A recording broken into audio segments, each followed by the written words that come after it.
Our mission here is really to explore how these frankly startling statements, not just from Jesus, but others in Luke's gospel, are presented as unequivocally good news. Unequivocally good news. That feels like the challenge. It is. It's kind of a shortcut to understanding a perspective that might really challenge your assumptions about what good even means. It's certainly challenged mine. Because, let's face it, that initial image of a, fire and division Jesus is tough. Pastor Sean points out we naturally struggle with seeing these pronouncements as good news. It's so different from the gentle shepherd idea. Mm-hmm. So how does the sermon start to make sense of it? Where does he go first? Well, crucially, he immediately brings in context. It forces the question, whose world are we actually talking about? Because the perception changes dramatically depending on your reality. Okay, so context is key. Absolutely. For people, say, living under Roman occupation, where the powerful held peace, the Pax Romana at the edge of a sword, well, for them, disruption, upheaval, that could actually be good news. Right. If the current peace is your oppression, then something that disrupts it might feel like liberation. That makes sense. Exactly. A fire that burns down an unjust system. That looks very different from the perspective of those on the bottom. And this isn't like a one-off thing in Luke's gospel, is it? Pastor Sean connects this to other moments. He does, yeah. He brings up Mary's Magnificat, which is another powerful example. You've got Mary described as this insignificant peasant woman, unwed, pregnant. Yeah, socially precarious, to say the least. Yeah. Right, and she makes these incredibly bold, almost, well, crazy claims about her unborn, illegitimate, lowly son, claims that would sound completely outlandish to anyone in power. What kinds of claims? What does she actually say? The sermon quotes directly from Luke. He has shown strength with his arm. He has scattered the proud. He has brought down the powerful from their thrones and lifted up the lowly. He has filled the hungry and sent the rich away empty. Wow. Okay, that's definitely turning things upside down. For Mary, in her situation, that's absolutely good news. It's a promise that God is on the side of the oppressed, the hungry, the lowly. It's a radical vision of justice. So this theme of good news for the marginalized, for those without power, is consistent. And Jesus himself picks it up. He does. In his very first preaching, Luke chapter 4, he reads from the scroll of Isaiah. The Spirit of the Lord is upon me, to bring good news to the poor, release to the captives, sight to the blind, to let the oppressed go free. Another potentially controversial message, I imagine. You bet. The sermon points out this crazed proclamation almost gets Jesus thrown off a cliff.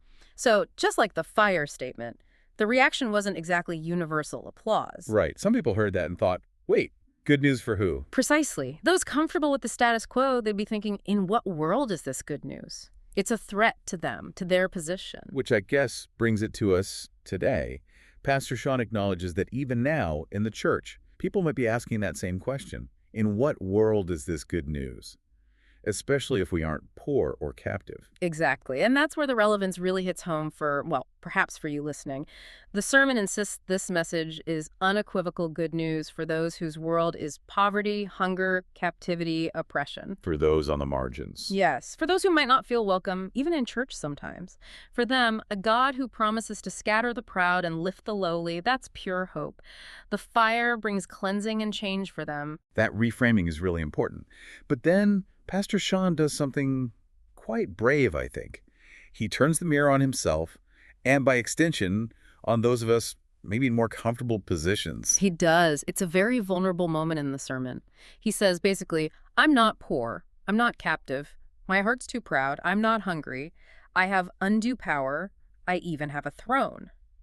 He admits he's not marginalized and thinks he's welcome. Yeah, that takes guts for a preacher to say. It does, and it leads straight into this really critical warning about how we can misinterpret this whole thing. How often the sermon asks, do we think, oh, those fiery words, they're not for me, they're for, those people over there. Right, deflecting the challenge. Or the opposite danger, taking Jesus out of the story and making it all about us, thinking we are the saviors, the ones who need to bring the fire. And he gives an example of how that goes wrong, right? Yeah. Using our own power to fix things. Yes, using our power to, as he puts it, stoke the fires of change that I know this world needs, burn away all that I judge to be broken. Making ourselves the judge and the arsonist, essentially. Kind of, yeah. And the dangerous result.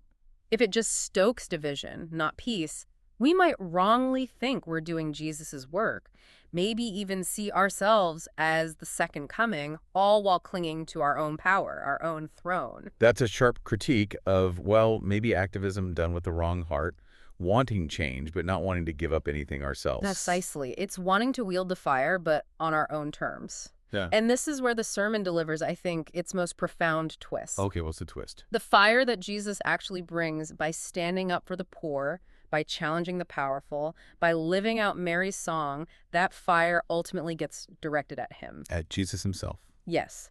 As he confronts the powers, as he fans the flames of this disruptive truth, the sermon says, by the time he reaches Jerusalem, what else could possibly await but a blazing inferno that seeks to consume him? So the fire he wishes was kindled. It's the fire he will endure. Is that why he says, I have a baptism? And what stress I am under until it is completed? That's exactly the interpretation the sermon offers. This blazing inferno isn't God raining down hellfire.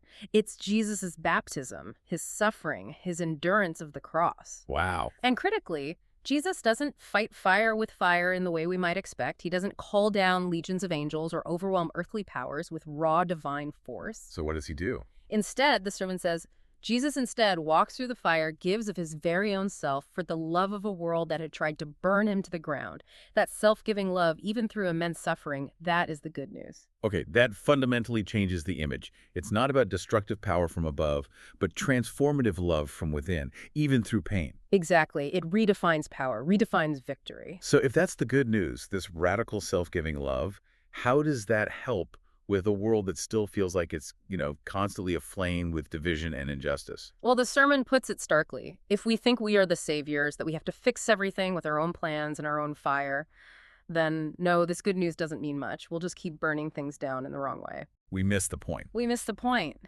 But, Pastor Sean says, if we think Jesus kind of matters, then our own baptisms, those waters he calls cleansing, renewing, even fiery, they connect us to the baptism Jesus endured. So it's not just a ritual, it's a joining with him. It's a call to join him. It means we die to ourselves and rise in Christ. His ways have to become our ways, which means the world's ways chasing earthly power, dominance, those get displaced in our hearts and actions by Jesus's way. Self-giving love. A total reorientation. It has to be. And that Luther quote Pastor Sean uses really nails it, doesn't it? The freedom of a Christian. Yeah, remind us of that one.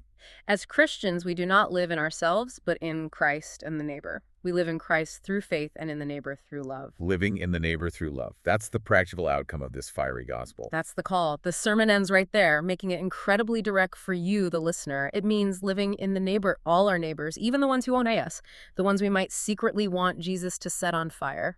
Living in them in self-giving, lowly lifting, hungry filling, throne-shattering love. And the sermon insists, this is good news. Not hypothetically, but in this one, right now, here, today. What a journey. Okay, so this deep dive really has flipped that initial idea of fire and good news. Yeah. It's not Jesus the destroyer or us trying to be mini destroyers for justice. No. It's Jesus walking through the fire himself, enduring suffering out of love, and calling us to a similar path of transformation, dying to our own power plays and living out that self-giving love for others. Yeah, it's a profound shift. So maybe the question left for you to think about is this. What does it really mean for you to embrace this kind of fiery gospel? The kind that changes things not by force, not by your own grand plans, but by your willingness to, well, die to yourself and live out that self-giving love, especially where you feel comfortable or powerful. That's definitely something to reflect on. How might embracing that kind of fire reframe how you see challenges or even difficult truths in your own life and world? Lots to think about there.